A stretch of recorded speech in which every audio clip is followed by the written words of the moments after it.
kutamka maneno ya kumtapa tena asubuhi ya leo, kwa sababu ni yeye ambaye anastahili kuabudiwa.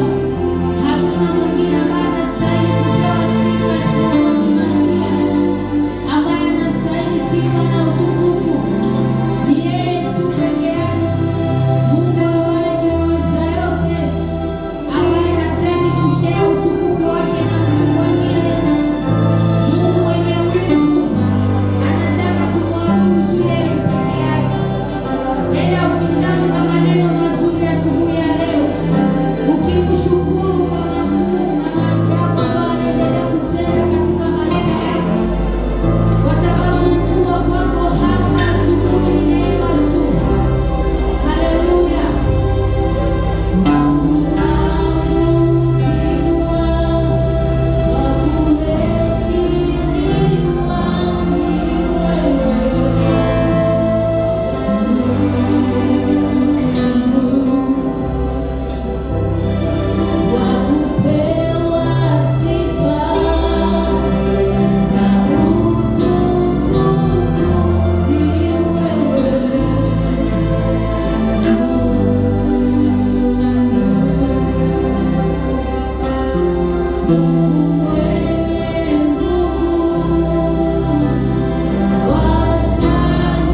umefanya mambo inayopita fahamu zetu sisi wanadamu.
Baba, tunakuinulia maneno ya kuponya, maneno ya kuonesha ukubwa wako.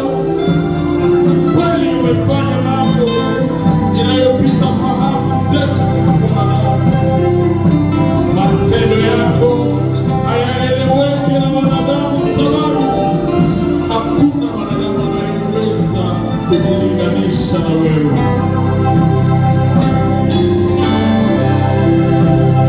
Matendo yako yanapita fahamu zetu, matendo yako yanapita akili zetu, matendo yako yanapita hekima ya wanadamu. Ndio maana Baba, tunakuabudu wewe uliyeinuliwa juu ya yote. Baba, tunakuabudu wewe uliyeinuliwa juu ya yote. Wewe muumbaji wa mambo yote, inayoonekana, isiyoonekana, ni kazi ya mikono yako.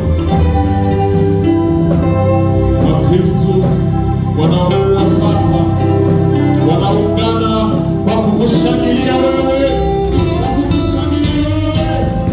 Unastahili, unastahili, unastahili sifa. Tunakushangilia, tunakushangilia wewe.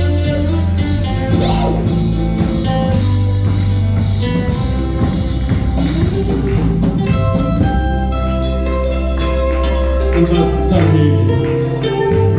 Shangilia Bwana, shangilia Bwana.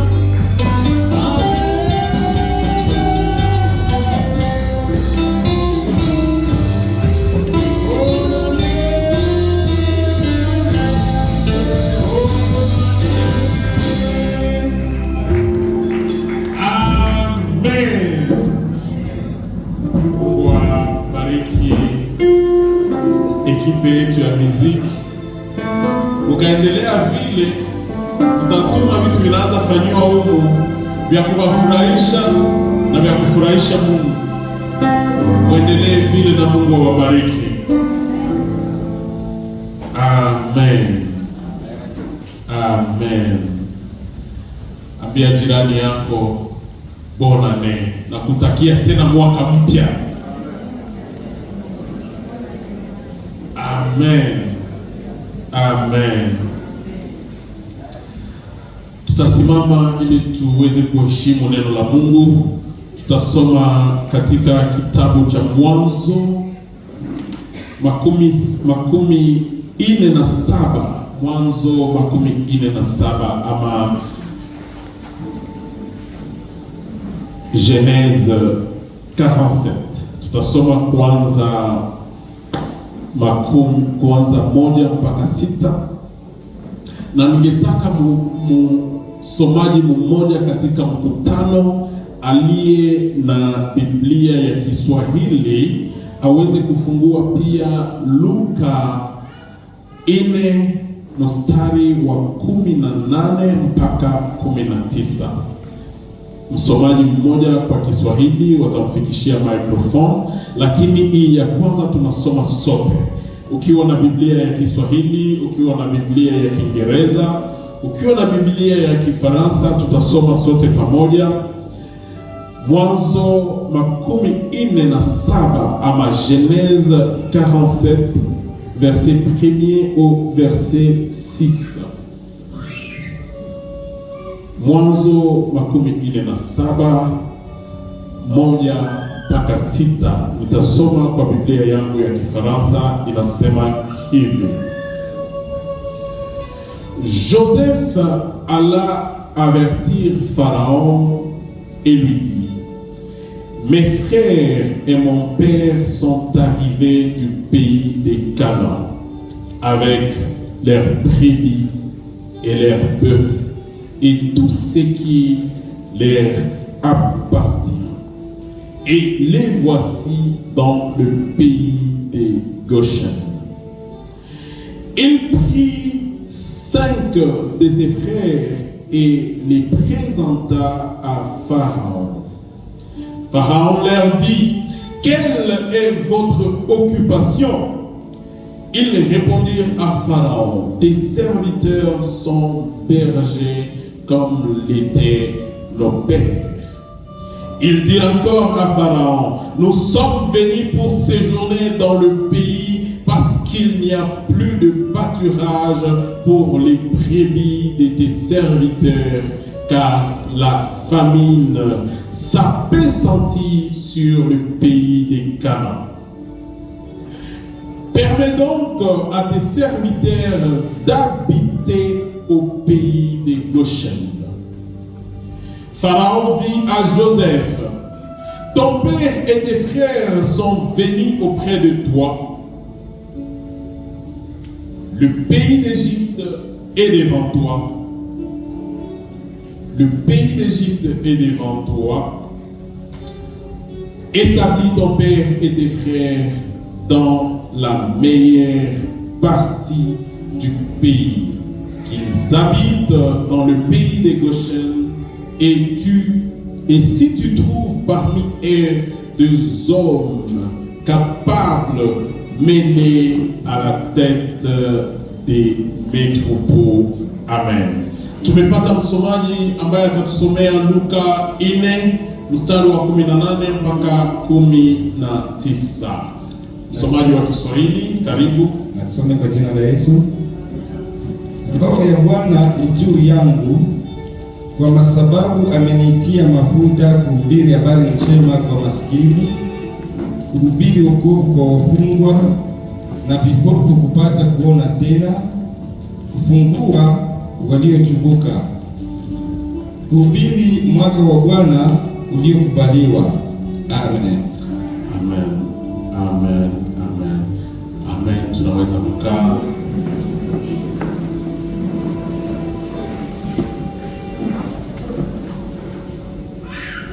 Ambia jirani yako, année d'excellence. A year of excellence. Kwa Kiswahili tunasema mwaka wa ubora ama mwaka wa kuboresha. Amen. Uliza tena jirani yako, je, uishaanza ona excellence? Uishaanza ona excellence? Amen. Leo tunasoma sehemu ya pili ya somo ambayo tulianza siku zilizopita, inayosema ubora wa Yusufu ama l'excellence de Joseph. Na somo ambayo tumesoma asubuhi ya leo, tunafika nafasi ambapo Yusufu ameanza kurenye, sababu alikuwa nome premier ministre huko Misri na ameanza kuongoza. Maneno ambayo alikuwa amefunulia Farao imeanza kuonekana. Ameanza kuweka mali chakula ndani ya gala za Farao, na kisha periode ya abondance inapita, periode ya mavuno mengi, periode ya mali mengi inapita, na sasa wanaanza periode ya njaa. Na periode ya njaa haikuishia tu Misri. Sécheresse hii haikuishia tu Misri, ilienda mpaka Kanaani. Na ndugu wa Yosefu, baba yao akaanza kuwatuma kwenda kutafuta chakula Misri, sababu watu walisikia ya kwamba huku kote kunakuwa njaa, huku kote kunakuwa kukauka, majani na mimea haikomae tena, mwende mtafute chakula Misri, sababu tumesikia ya kwamba Misri kuna chakula. Na Yakobo akatuma watoto wake kwenda Misri. Wanafika Misri, wanakutana na huyu shefu mwenye alikuwa sharje na kujere madepo, lakini tunashukuru Mungu sababu huyu shefu alikuwa ndugu yao. Na context ile tuko ndani hapa, Joseph anakutana na ndugu zake. Ndugu zake wamekuja kutafuta chakula, na Yusufu anajifunua kwao. Wanamtambua ya kwamba ni yeye ndugu yao ambaye walimuuzisha miaka iliyopita. Na kisha Yusufu anafikisha ndugu zake kwenye Farao. Unajua, ukiwa na maisha ya ubora wako unainua pia jamaa yako. Kama wewe umeinuliwa kuwa ministre leo, sabedike na jamaa yako itakuwa na access kwa ile maisha ya ministre. Kama umeinuliwa ndani ya maisha, uzuri wako, ubora wako itakuwa na maefe kwa jamaa yako mzima, kwa environment yako mzima. Wakati unaboresha maisha yako, si kwa ajili yako tu wewe mwenyewe, lakini ni kwa ajili ya jamaa yako, ni kwa ajili ya community yako mzima. Acha nikukumbushe ya kwamba ubora wa Yusufu ilikuwa msaada kubwa kwa jamaa yake mzima. Ubora wako uwe na maana kwa jamaa yako, kwa community yako. Acha kanisa ya Mission Baptist Church iprofite na excellence yako. Acha jamaa yako iprofite na excellence yako. Usikuwe sawa occultiste. Venye anakuwaka na mali, anakuwaka na pesa, lakini ukimlomba hata 500 francs haizi zikupatia. Usikuwe sawa levi bakunya pombe na kwambiaka ninaweza kumzia pombe lakini siwezi kupatia mambo. Acha ubora wako uservir à quelque chose. Acha mali yako iservir à quelque chose. Tuone mafaa ya kuinuliwa kwako. Jamaa yako ione mafaa ya kuinuliwa kwako. Kanisa ione mafaa kwa kuinuliwa kwako. Nchi yako ione mafaa ya kuinuliwa kwako. Acha nikukumbushe, kuna zawadi Mungu amekupatia. Ile zawadi unaitumia kwa nini? Acha akili ambayo Mungu amekupatia, nchi yako ibenefisie na akili ile. Kanisa lako libenefisie na akili ile. Ubora wako uwe na mafaa kwa community yako. Ubora wako uwe na mafaa kwa community yako.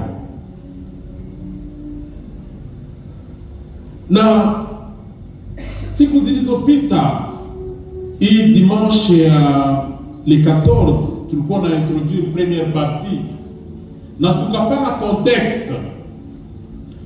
Tuliona mwanzo ya maisha ya Yusufu. Yusufu alikuwa kijana ambaye alipendwa sana. Unakumbuka mama ya Yusufu ni mwanamke ambaye Yakobo alitesekea sana. Yakobo alikuja kwa Labani, alikuwa anatumikia mali ya kumuoa Rachel, lakini walimpatia nani? Kisha miaka 7 wakampatia Lea. Lea akazaa watoto, na kisha miaka ingine 7 njoo akakuja kumpatia sasa huyu ambaye alikuwa anamtafuta. Na kisha huyu ambaye alikuwa anamtafuta hakuzaa mbio. Akazaa watoto wake wa kwanza wakati Yakobo alikuwa ameanza kuzeeka. Yusufu picha yake ni huyu mtoto wako wa muuzee. Huyu mtoto ambaye unampenda sana. Huyu mtoto ambaye unasikia kama wakati nazeeka huyu ndio ndakuwa natuma. Huyu ndio atakuwa karibu yangu. Na kisha moyo wa Yakobo ukavunjika sababu Yakobo hakuona Yusufu miaka mingi.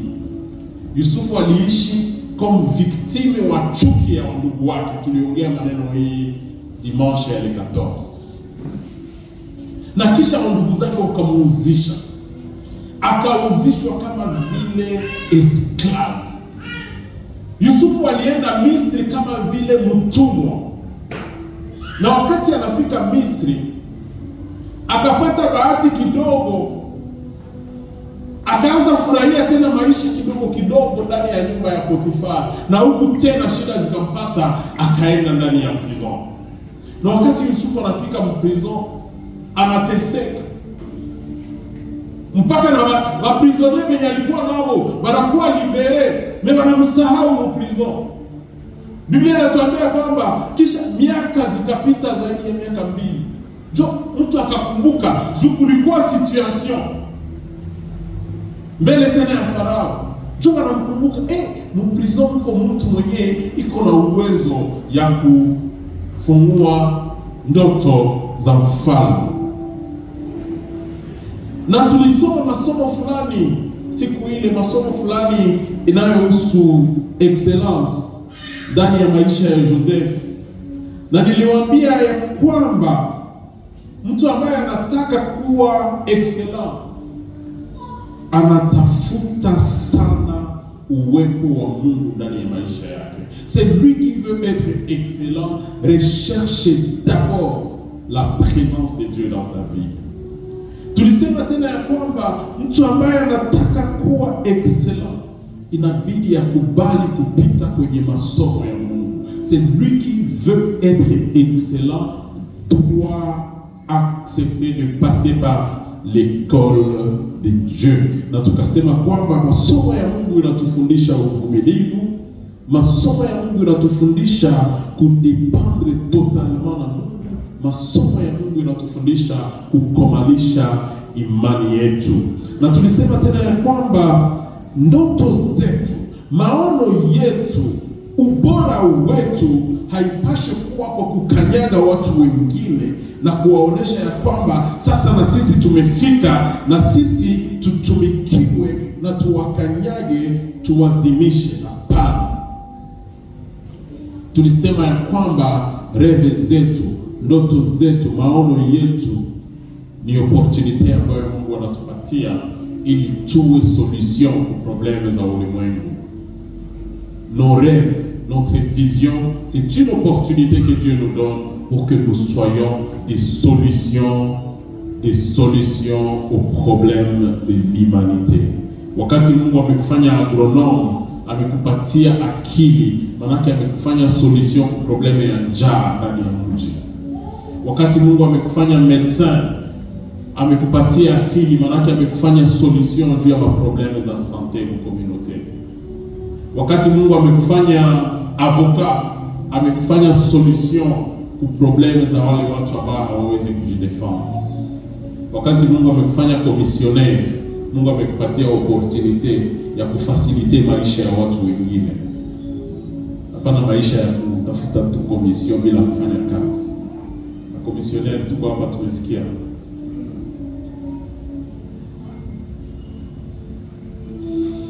Objectif yangu leo ninataka kuexhorte kanisa kutafuta ubora ambayo inatufananisha na Kristo. Je vais exhorter l'Église à chercher l'excellence qui nous rapproche, qui nous fait ressembler à Christ, qui nous fait ressembler à Jésus, notre Seigneur. Na wakati tunarudi mu context ya text yenye tumesoma leo ndani ya kitabu cha Mwanzo, tunaona Yusufu ambaye aliuzishwa na ndugu zake. Alikuwa persekute na ndugu zake. Ya kwanza walimtupa ndani ya shimo. Wakasema basi tumuue. Unajua mulimwengu ya leo mtu akasema akuue, akapanga kukuua, manake alishakuua roho yake. Manake kuyeye angelipata hata opportunity ya kukutia kisu ama ya kukupiga masasi, angelikuwa amemaliza zamani. Joseph alitupwa mshimo. Na kisha wakasema ndio tumtoshe hapo, tumuuzishe basi. Akamuuzisha. Akaishi maisha ya utumwa. Sijui kama ni miaka ngapi yenyewe ilipita katikati ya kuuzishwa kwa Yusufu mpaka kwenye alifikaka kuuziwa na Potifa. Na kisha tena kukaongezeka miaka ya prison.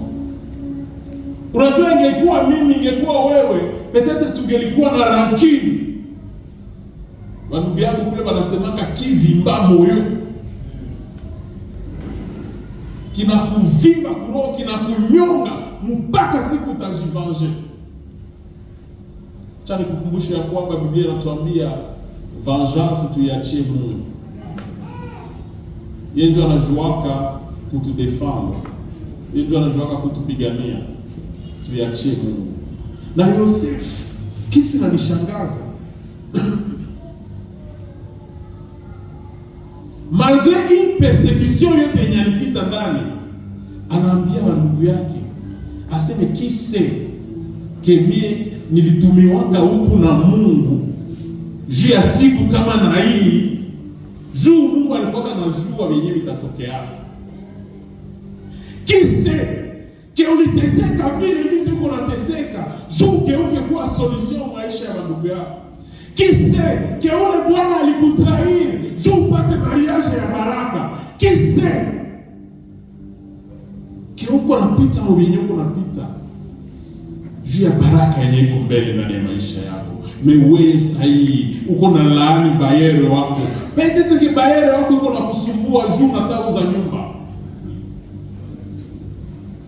Mewe uko na mulaani unasema ule bayere na mulaani ananitesa sana. Ananipa stress silale usingizi. Kise Wakristo wapenzi, tujifunze kujua na kutambua lugha ya Mungu ndani ya circumstances. Tujue kutambua lugha ya Mungu ndani ya circumstances. Joseph anaambia wandugu wake, pengine ni juu ya hii hali, ndio maana Mungu alinitumaka huku, msijikilpabilize tena. Mungu alijuaka juu ya nini alinitumaka Misri. Joseph alikuwa amekomana, alikuwa amepita masomo ya Mungu, masomo ya humilite, masomo ya pardon, masomo yenye ilimfikisha kunivo ya kusema persecution ninaisahau, kuuzishwa ninasahau, ninatambua ya kwamba ni mapenzi ya Mungu ndio imefanya mimi niwe hapa leo. Jumana Joseph anadeside kusamehe ndugu zake na anadeside kuentretenir familia yake mwa ile muda ya njaa. Peut-être ingekuwa wewe, ingekuwa mimi, tungelisema unakumbuka mlinitesa na nyinyi mkufe kule, mkufe kwa na njaa yenu. Mara ngapi tumelipa kisasi na kutesa wengine sababu walitutesa. Acha nikwambie, hii dunia tuko nazunguka, kila mtu na turi yake. Hata kama mtu alikutesa jana, ukipata nafasi ya kuinuliwa leo, mtendee mema. Ukipata nafasi ya kuinuliwa, mtendee mema. Mtendee mema. Sababu haujue kwa nini wewe ulipita mwa ile situation. Joseph est l'image de Christ. Joseph ni picha ya Yesu. Picha ambayo inatuonesha huruma ya Mungu juu yetu. Mara ngapi tumefanya dhambi? Mara ngapi tumemkosea Mungu? Lakini Mungu kwa upendo wake alikubali kututumia solution. Biblia inatuambia kwamba tulikuwa condamné. Tulikuwa tushaka kuwa jugé na sentence yetu ilikuwa ni kukufa. Jugement yetu ilikuwa ni kifo. Sababu Biblia ilikuwa nasema mwenye ametenda dhambi afanye nini? Akufe. Lakini huruma ya Mungu ni kwamba alimtoa mwana wake wa pekee ili kila mtu atakaye muamini, atakaye ambatana naye asipotee, lakini apate uzima. Hapana uzima wa leo tu, uzima wa milele. Na huyu ambaye anatuletea uzima wa milele, huyu ambaye anatuletea uzima, anasema ya kwamba amekuja kututangazia habari njema. Amekuja kututangazia habari njema, sio habari ya condamnation, sio habari tena ya jugement, lakini ni habari njema ya huruma ya Mungu juu yetu. Habari njema ya msamaha na upendo wa Mungu juu yako. Wanasema amekuja kuponya waliokuwa na moyo wa kuvunjika. Il est venu guérir ceux qui ont les cœurs brisés. Wakati umeteswa ndani ya moyo na kunungunika, umeweka vidonda, acha nikwambie kwamba huyu Yesu amekuja ili wewe uponywe. Vidonda vyako, umeumizwa na watu, umeumizwa na kanisa, umeumizwa na jirani, umeumizwa na watoto, umeumizwa na jamaa. Acha nikwambie, upatie Yesu nafasi ya kuponywa vidonda vyako. Wakati umenungunika, umeweka vitu ndani ya moyo wako, patia Yesu nafasi ya kuponya, ya kukutunza. Na mwanzo wa kuponywa, kama vile Wakristo, acha niwaambie, ukitaka kuponywa vidonda vya moyo, kubali kusamehe. Unajua, mtu ambaye anaweka kasirani bila kusamehe anakuwa na vidonda vya zaidi ya wale waliomkosea.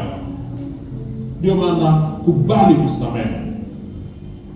Umemwekea mtu kasirani, kubali kusamehe ili nawe uponywe vidonda vyako. Il est venu proclamer aux captifs la délivrance. Amekuja kukutangazia wewe kufunguliwa kwako.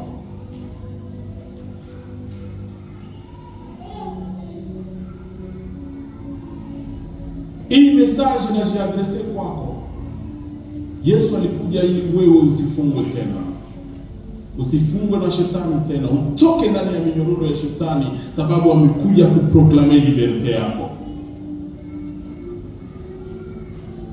Il est venu pour que vipofu wapate kuona. Yesu amekuja na mwangaza mkubwa ili Wakristo, ili kanisa tusitembee tena ndani ya giza.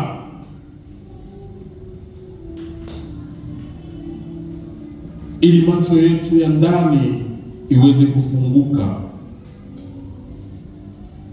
Amekuja tena kuwafungua wale waliodhulumiwa, wale wanaoteswa. Amekuja tena kukutangazia mwaka wa neema. Amekuja kukutangazia ya kwamba ile kitu ambao wewe haustahili, kwa ajili tu ya sakrifisi yake, na wewe unaweza kuwa qualifié.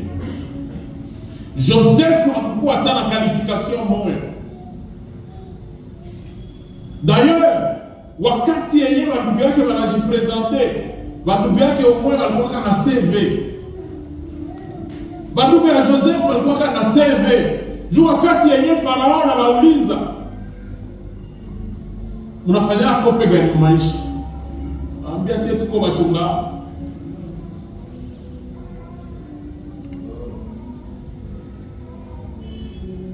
Biko na CV. Joseph alikuwa anafahamu gate. Eti bakia kunyumba bandugu yako baende tumika. Wewe uko pale, ni kwetu, niko na kuona. Joseph n'avait pas de CV. Mais Dieu par sa grâce l'a qualifié. Usianze jiuliza, mbona mimi si stahili? Ndio, ule mwenye hastahili ndio mwenye Mungu anataka. Ule mwenye hana kalite ndio mwenye Mungu anataka. Kuko mafasi zenye si hatustahili, kwenye tunatokea hatustahili kupafika. Sisi tuko watoto ya Birere, watoto wa Makoro, watoto wa Kaembe Birere. Kuko kwenye hatustahili kwenda, lakini neema ya Mungu inatufikisha. Neema ya Mungu inatufikisha.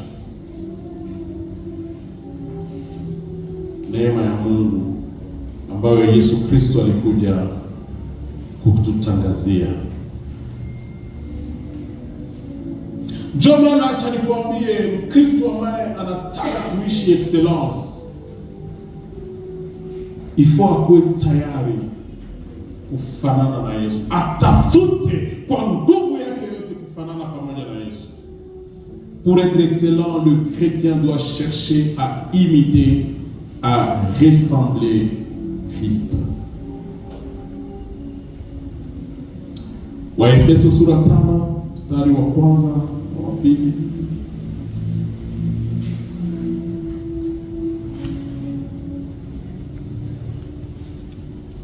Waefeso 5 mstari wa kwanza na wa pili. Tusome kwa jina la Yesu. Waefeso sura 5 mstari wa 5 wa kwanza na wa pili, tunasoma kwa jina la Yesu Kristo.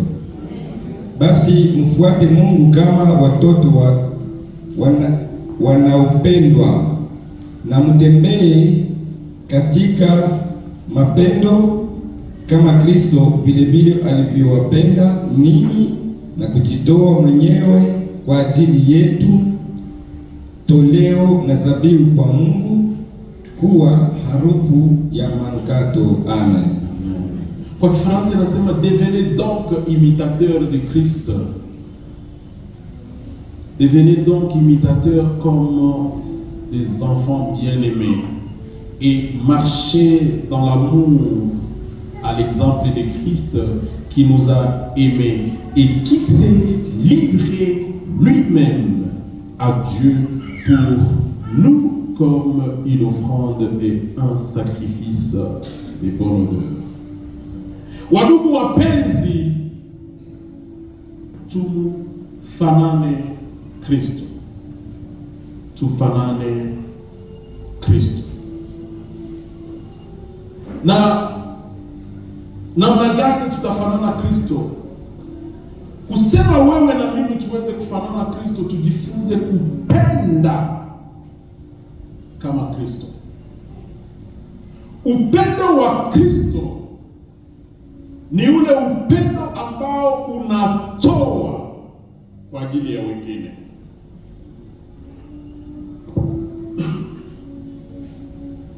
Leo unakuwa maneno mingi, masagesse mingi ambayo tunasoma kwa reseaux sociaux. Unasikia mtu anasema mie siwezi penda mtu mwenye hanipendi, ama mimi ninajipenda kwanza. Upendo ya Kristo haiko kwanza upendo ya kuji, ni upendo ya kupenda wengine kwanza. Na upendo wanasema hivi, hauwezi kupenda bila kutoa. On ne peut pas aimer sans donner. Jean 3:16 inasema juu alitupenda njo akamutoa. Na hapa kwa Efeso 5 wanatuambia tupende d'abord, ya kwanza tugeuke kuwa watu wanaotafuta kufanana naye, kama vile watoto wanaopendwa. Na kisha 2 nasema tutembee ndani ya upendo kama vile Kristo mwenyewe alitupenda na mwenyewe alifanya nini? Alijitoa. Kama vile nini? Sadaka. Kama vile nini? Dhabihu. Hawezi sema unapenda bila kutoa. Hawezi sema unapenda mtu bila kujitoa kwa huyu mtu. Unatoa wakati wako, unatoa mali yako.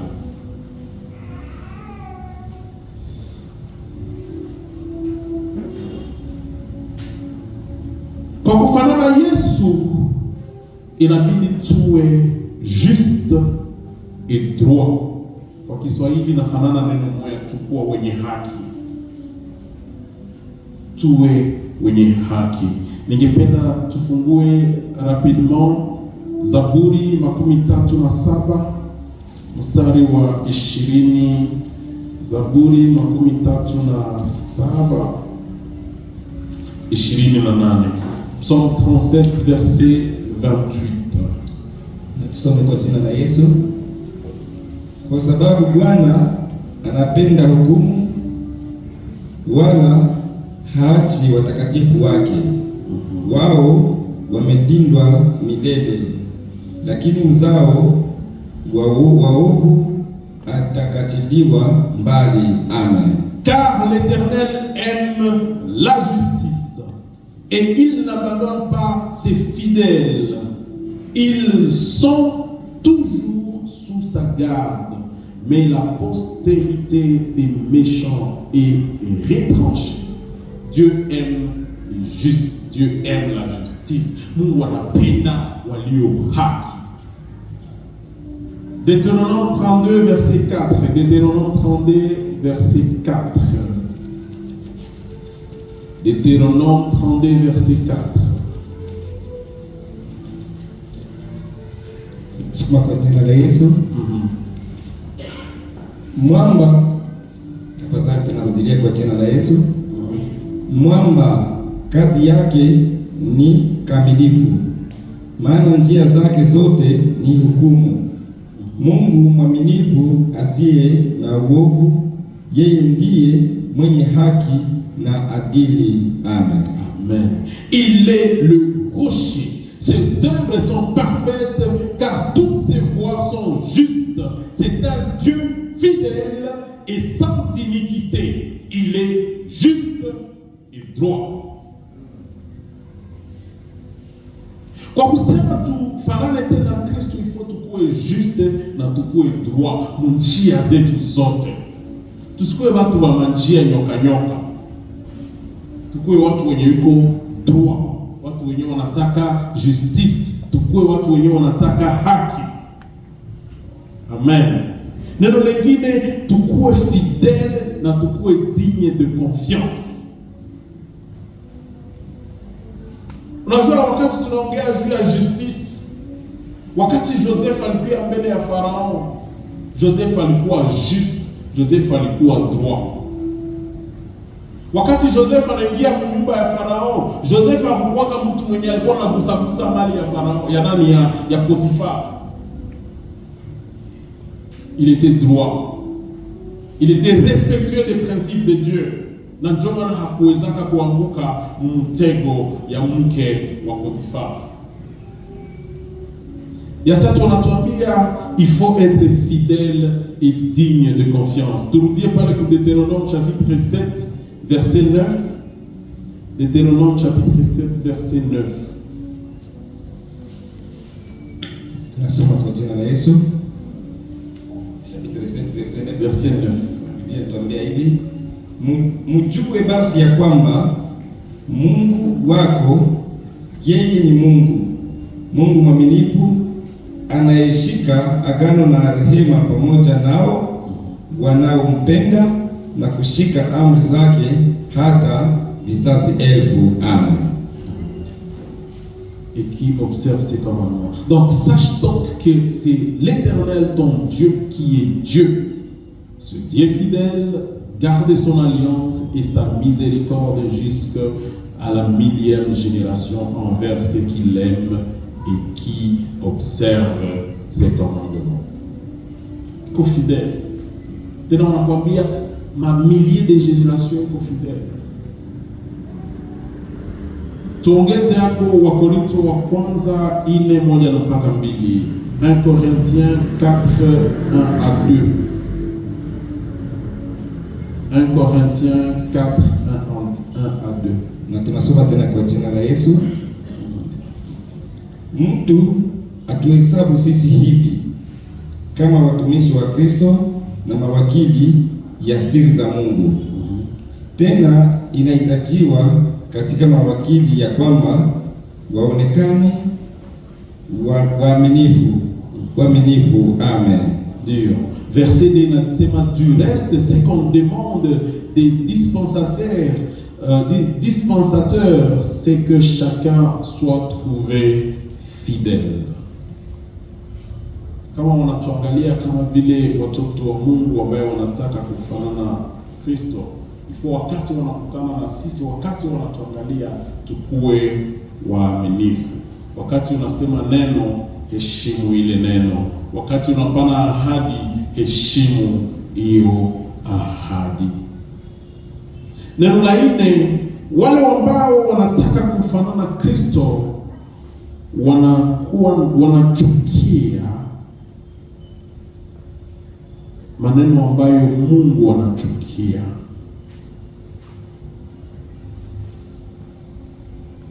Il faut haïr ce que Dieu hait.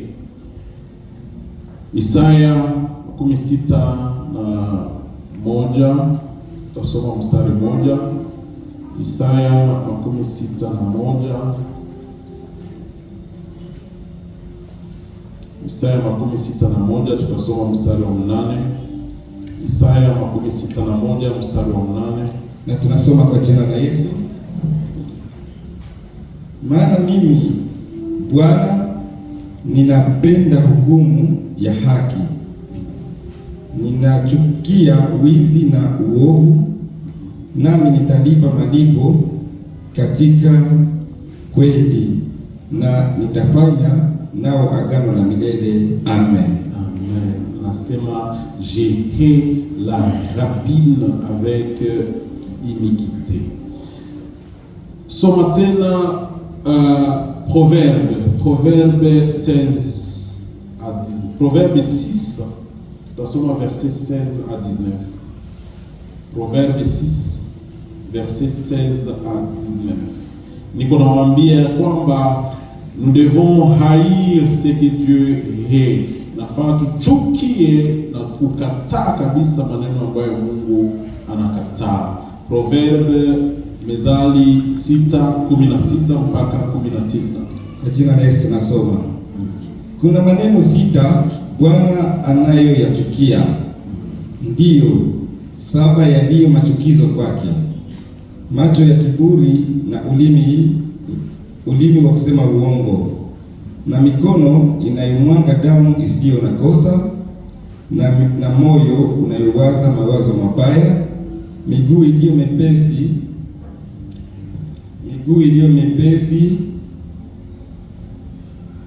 mepesi kukimbilia uovu, mshuhuda wa uongo anayesema uongo, naye anayepanda mbegu ya fitina kati ya ndugu. Amen. Amen. Les cœurs qui méditent des projets iniques, les pieds qui se hâtent de courir au mal, les faux témoins qui disent des mensonges et celui qui excite des querelles entre frères. Des langues menteuses. Maneno yetu unasikia? Mbona mmebakia kimya mmewagusa? Hii ni vitu vyenye Mungu anachukia na wewe jifunze kuvichukia. Wanakuautorize uchukie vyenye Mungu anachukia. Bongo anza kuichukia. Magaunda za bongo anza kuzichukia. Mamanevre za maescroquerie anza kuzichukia. Ile migulu yenye na kukimbizaka inakupeleka kwa jirani ule rakonte yenye uliona kwa jirani yako mwingine. Unaonaka neno unakuwa saa mwenyewe walikuwa wanatuambiaka na tungali watoto ase ondire yimbo ile tunapolaka kwa miguu. Donc yeye angoeshake habari. Kuko watu wenyewe anasikiaka neno yeye ule anaenda Facebook live. Anaanza eleza. Hii maneno inaleta machukizo mbele za Mungu. Kanisa tujikaze, yenye Mungu anachukia na sisi tuichukie. Amen. L'héritage de ceux qui auront choisi Christ est un héritage éternel d'excellence et de gloire. Urithi wa wale ambao wanachagua kufanana na Yesu ni urithi wa milele, urithi wa ubora, urithi wa kuchangia sifa pamoja na Mungu milele yote. Ina maana ya kwamba wale wanaochagua kufanana na Yesu watareni pamoja na Yesu milele yote. Msomaji, tufungulie Mathayo 18 mstari wa 28. Mathayo 19. Matthieu 19 verset 28. Matthieu 19 verset 28. Na tusome kwa jina la Yesu. 28 Biblia inatuambia, Yesu akawaambia, kweli ninawaambia ninyi ya kwamba ninyi kwamba turudilie.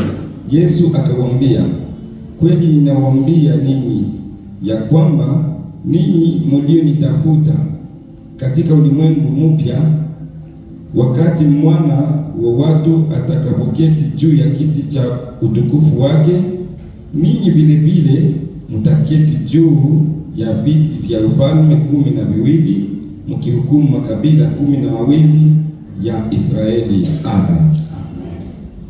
Simekuwa wazi. Simekuwa wazi, tumesikia. Tufungulie tena Apocalypse. Tufungulie tena Apocalypse, tutasoma chapitre 2. Tutasoma 26 na 27. 26 na 27. Na tusome kwa jina la Yesu. Apocalypse Ufunuo sura 2 mstari wake 26 na 27. Tunasoma kwa jina la Yesu. Na yeye anayeshinda na kutunza matendo yangu hata mwisho, nitamupa mamlaka juu ya mataifa, naye atawatawala kwa fimbo ya chuma kama vyombo vya mfinyanzi vinavyopondwa, kama mimi nilivyopewa kwa Baba yangu. Amen. À celui qui vaincra et qui gardera jusqu'à la fin mes œuvres, je donnerai autorité sur les nations. À celui qui vaincra et gardera mes œuvres jusqu'à la fin, je donnerai autorité sur les nations. God will make you a ruler over nations. Sababu tu ya uaminifu wako, sababu tu ya kumkaribia. Tunaona kwa kumaliza, acha nikuhimize Mkristo mpenzi, kwambia kwamba angalia mbele uone ahadi yenye uko nayo ndani ya Yesu. Ahadi ya uzima, ahadi ya kutawala milele. Na ndio maana acha nikupe shauri, usiuzishe nafsi yako sababu ya circumstances. Najua wakati unasoma Mwanzo 47 mstari wa 15 mpaka 19 na ukaruka kwa 25, Wamisri kuchanga na watoto wa Israeli wanakujia Yosefu, wanamwambia aseme makuta zote zishaisha, menjala ingali. Makuta zote zinaisha, menjala ingali. Yosefu anamwambia mniletee mangombe zenu na mambuzi zenu na makondolo zenu niwape chakula.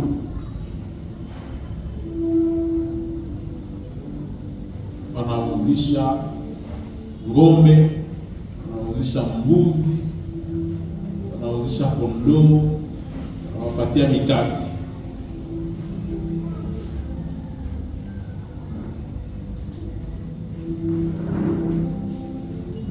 Mkristo mpenzi, njaa imetuma unafanya nini? Kuna wale ambao njaa imetuma wanaenda kuumalaya. Anakuambia sasa nifanye nini? Kuna wandugu ambao njaa imetuma wamegeuka wa escrow. Ni Mkristo mimi ni escrow. Kisha anakuambia nifanye ae, watoto watakula ae.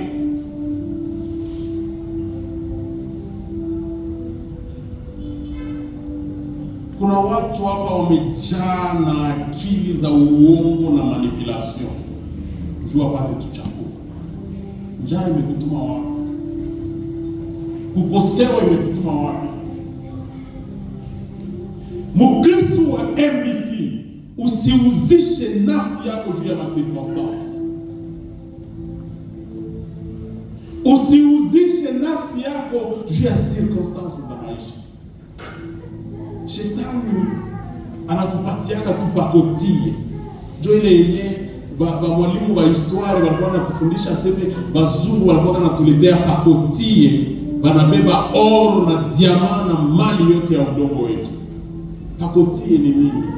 ni manguo ya vieti par exemple.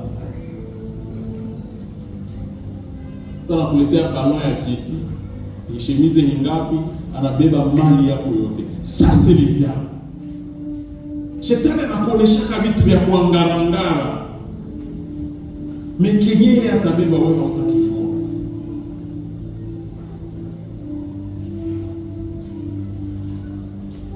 Kuna wale watu ambao wanasema sisi tulifanyaka alliance na shetani. Kisha unasikia shetani alibebaka miaka zake, wanagabula hizo mara mbili. Wanaambia wewe nenda kupatia $, sama ni 20,000, sama ni 30,000 ndio wanampa. Mimi wanamkata mo 30. Wewe unajua kile unaweza fanya kwa 30. Unajua kile unaweza fanya kwa 20. Mimi unasipa.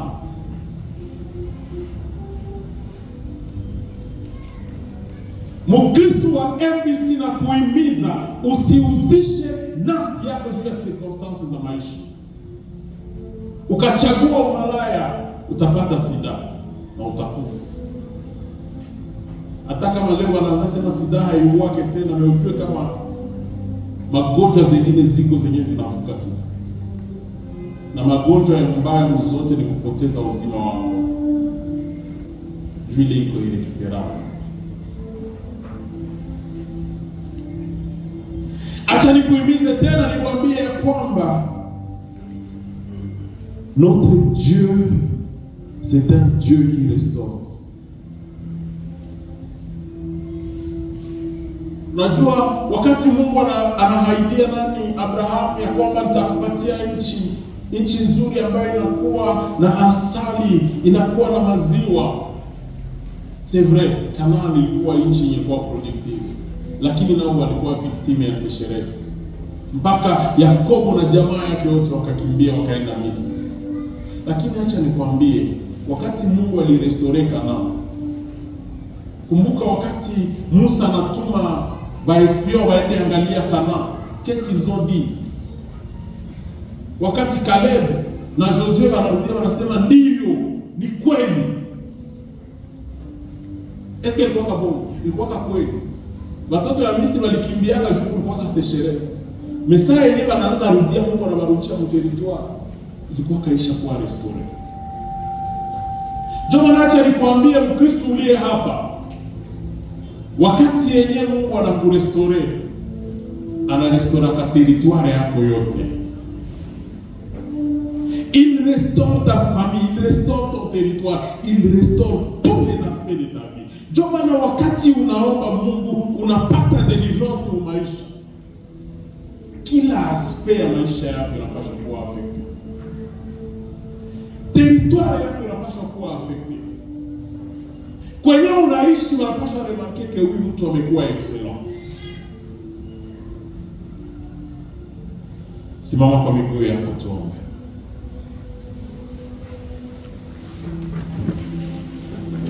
Waimbaji wachukue microphone. Tunatafuta imba nyimbo inasema wakati mimi ninaishiwa. Jina ya Yesu jina yenyewe inaisha. Tangona sukaka dekongona begaka ebukaka basomba eyena kanganyo so Yesu Yesu